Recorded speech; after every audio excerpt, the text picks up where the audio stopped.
There are many types of coincidences, from something as small as seeing an old friend in an unexpected place to the assassination of Franz Ferdinand that started World War I. For those who aren't too versed in history, Franz Ferdinand was an Archduke nobleman in the Austro-Hungarian Empire, which was one of the world's powers at the time. When Ferdinand decided to take an open-roof car ride in Bosnia, a previously annexed territory, a group of peasant rebels finally had the chance to plan their hit, so they placed men all along the routes with various bombs and guns. After the first bomb missed and alerted Ferdinand's escorts, their route was averted only to pass by a cafe where one of the assassins was sitting. The assassin took his chance and ran out of the cafe to kill Ferdinand. The political uproar following this strange coincidence sparked World War I. Especially strange coincidences were labeled synchronicities by psychologist Carl Jung after experiencing one of these mind-bending events for himself.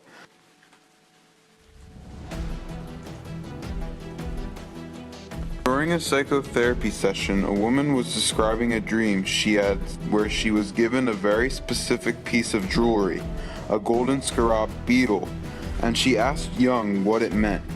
Jung knew this lady was an extreme rationalist and realist, so he had been trying to find a way to show her that reality isn't as clear-cut as she thinks. Just as the woman got done with the explanation of her dream, they were both drawn away from the conversation when they heard a tapping at the window. Upon opening the window, a specific species of scarab beetle, that's coloring makes it look like a gold scarab, flew into the room. So Jung handed it to the lady and said, "Here's your scarab." The experience put both Jung and his patient in a state of extreme disbelief.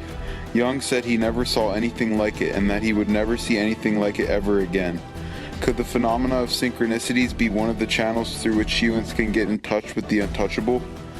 One of the most renowned science fiction writers, Philip K. Dick, tells of how he personally got in touch with the untouchable in his essay, How to Build a Universe That Doesn't Fall Apart 2 Days Later. Dick recounts in his essay a previous book that he wrote in 1970 called Flow My Tears, the Policeman Said, where a 19-year-old girl named Kathy is secretly part of a criminal underground, all while having an affair with the chief of police. The same year on Christmas Day, Dick ends up meeting a 19-year-old girl named Kathy who had a boyfriend named Jack, same as the novel. And Dick finds out that she's actually a drug dealer. Even more strange, Dick also discovered that Kathy had been in an affair with the chief of police after she refused to enter a restaurant he was sitting in and had to explain why. A few years later, Dick was talking to his priest about a specific scene from the same book, where a guy named Jason picked up a black man who needed gas and drove him to the gas station to help out. The more detail that Dick went into about the scene in the book, the more frustrated the priest seemed to get. Until after the story where the priest angrily proclaimed it was the same story as the books of Acts in the Old Testament. It was crazy enough that Dick never read the book of Acts before writing the story, but things got even crazier when Dick spotted a suspicious-looking man across from his apartment building when he was getting mail one night. Dick reluctantly approached the man, feeling drawn toward the interaction. The man said he needed gas, so Dick drove him to the gas station.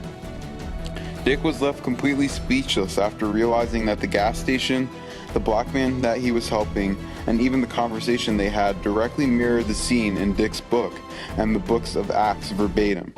Dick obsessed over this paradigm-shifting experience for years, and even ended up developing the theory that everyone is actually living in the books of Acts and made to think reality is real through an illusion instilled in them by a demon.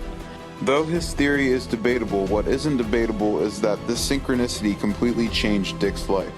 Many people write off the phenomena of synchronicity by preaching about the tendency of the human brain to draw connections between unconnected things. It seems realistic that small everyday coincidences could be a mere byproduct of the human brain making faulty connections.